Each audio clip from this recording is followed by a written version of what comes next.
Hey there, anime fan, welcome to my review of Xenosaga, the animation. Now, if you've played the game, then you know trying to summarize the plot of Xenosaga is like trying to summarize the encyclopedia. But I'll give it a shot anyway. While transporting a top-secret anti-extra-dimensional alien weapon named Cosmos, a Federation fleet picks up a monolith from 2001. I just adore that movie. The Zohar, as it's called, of course attracts a metric load of aliens called Gnosis. And in response to this threat, Cosmos activates and rescues her chief engineer Shion Uzuki, her assistant Alan Ridgely, and the rest of the staff of Vector Industries. After they escape the doomed cruiser, Shion, Alan, and Cosmos team up with the crew of the frigate Elsa. Obligatory Frozen reference out of the way.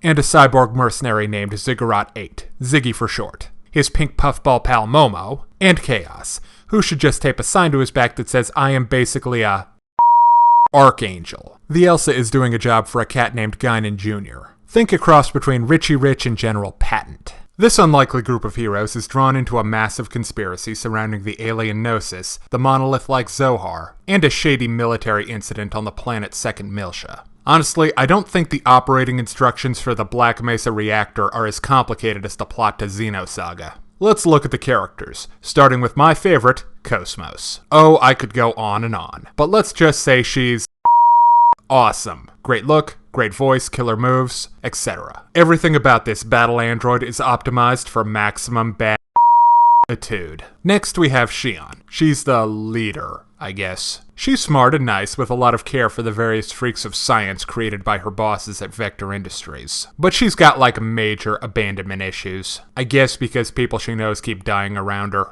Yeah, and Cosmos killed at least half of them. Ziggy has the exact same backstory as RoboCop, but he looks about 80% stupider. Momo's basically a pretty pink flash drive, and everyone wants to make her spill her guts. Junior's a cool dude who's got deep pockets and a positive attitude to go along with his dark past. Then there's Chaos, who's very down-to-earth for a guy who wields the infinite might of the heavens. Now let's move on to the bad guys. The main one is Albedo. Most characters in Xenosaga have the problem of not really talking like normal people, but with Albedo, every single thing he says sounds like it should either land him in a padded cell or a visit from Chris Hansen. Seriously, Albedo's a creepy guy. Next is Utic. Bless you. They're like the Sith if the Sith were also Hydra. They're under the command of Margulis, a scarred fanatic wielding a sword and space magic. You cannot possibly comprehend the power of the dark side.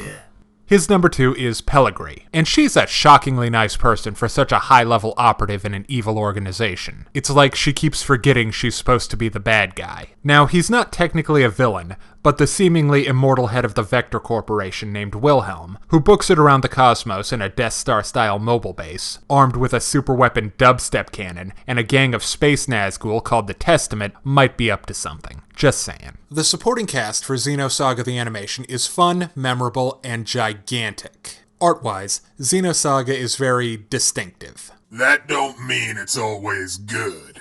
Yeah, Shion, Cosmos, and Momo look good, but the boys, not nearly so much. Well, Junior's not too bad. He is, however, a bit ostentatious.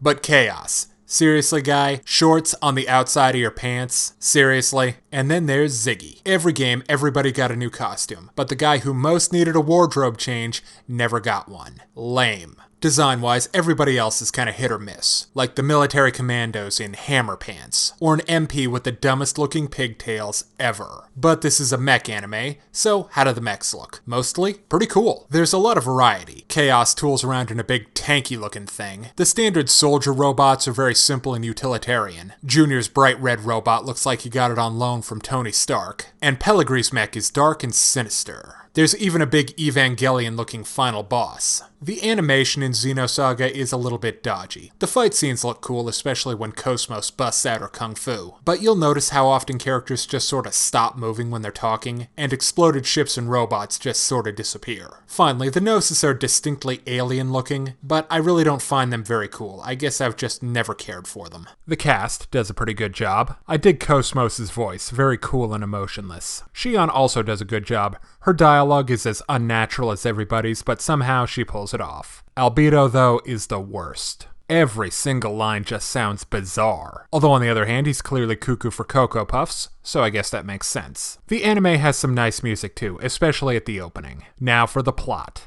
This is Xenosaga's biggest weakness. There are dozens of characters, subplots, and important events to keep track of, and it makes you pine for the simple simplicity of a Senate subcommittee hearing on mafia finances. Now let's break down the good and the bad in Xenosaga the animation, starting with the art. 7 out of 10. It's not always good, but it's usually memorable. Music and voices. 7 out of 10. Some characters are good, others not so much, and the music was nice but not mind-blowing.